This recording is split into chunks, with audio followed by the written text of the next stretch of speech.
हाथों तले उंगलियां दबा ली। विधि अंदर बेड पर बैठी हुई थी। उसके लंबे बाल खुले हुए थे और उसके चेहरे को ढके हुए थे।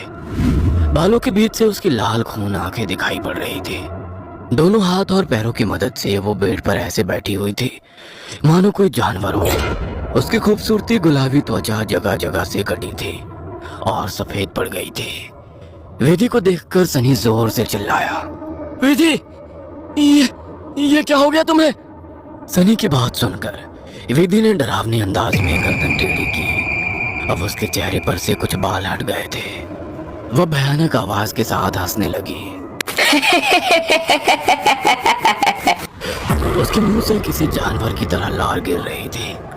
अचानक ही वह पूरी ताकत से चिल्लाई। विधि के बाल हवा में उड़ रहे थे और चेहरा चीखते हुए और भी भयानक होता जा रहा था। काले दांत और सफेद पड़ चुकी आंखें आकार में बड़ी होती जा रही थी। सनी के अंदर और देख पाने की ताकत नहीं बची थी। अपनी पूरी ताकत लगाकर वो कमरे से बाहर की तरफ भागा। बाहर हवेली के दरवाजे तक पहुंचा ही था कि विधि की दर्द से भरी आवाज सुनाई पड़ी।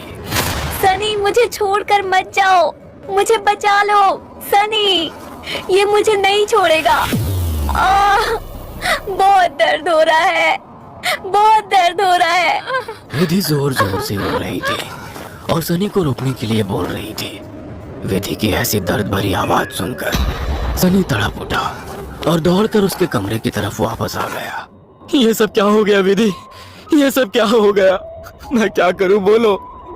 बहुत भूख लगी है, तेरा खून पीना है। इतना कहकर विधि अजीब तरीके से मुस्कुराने लगती है और अपने हाथों और पैरों की मदद से जमीन पर रेंगते हुए सनी की ओर बढ़ती है। सनी बिजली सी तेजी दिखाकर कमरे से बाहर निकल आता है और कमरे का दरवाजा बाहर से बंद कर देता है।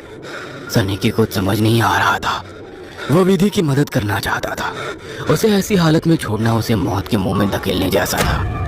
वो बाहर जाकर मदद मांगने का निर्णय लेता है और तुरंत बाहर निकल आता है। हवेली के अंदर दूर दूर तक केवल सन्नाटा छाया हुआ था।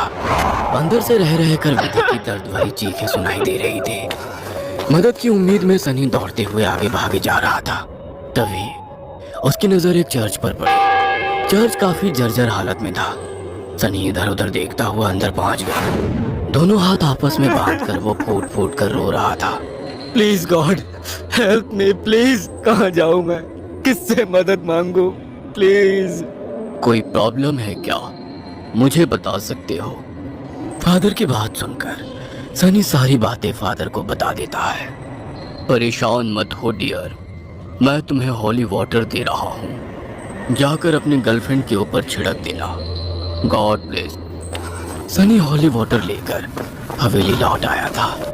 उसने विधि के रूम का दरवाजा खोला तो वो दीवारों पर चल रही थी।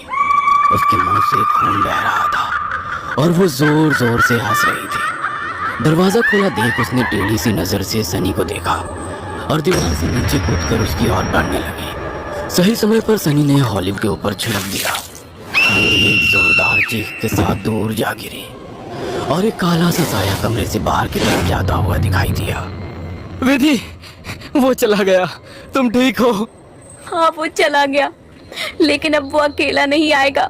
वो बुढ़िया सही कहती थी, ये घर नहीं शैतान का बसेरा है। यहाँ एक नहीं 5 शैतानी ताकत है। जल्दी चलो विधि, हम यहाँ से दूर निकल जाएंगे। सनी विधि को सहारा देकर ले जाने लगता है। तभी विधि की आंखें पलट जाती है और वो सनी को दूर धकेल देती है। सनी जाकर दीवार में टकरा जाता है। तभी फादर वहां आ जाते हैं। मैं जानता था यहाँ एक नहीं बल्कि कई शैतान हैं जो तुम्हें नुकसान पहुंचाने की कोशिश जरूर करेंगे। तुम्हारी दोस्त पोजेस्ड है, यह आसानी से उसका शरीर नहीं छोड़ेंगे। मुझे ही कुछ करना होगा। फादर हॉली वाटर को विधि पर छिड़कते हैं जिससे कुछ पल के लिए शैतान कमजोर हो जाता है। उसी समय वे दोनों उसे बेड से बांध देते हैं।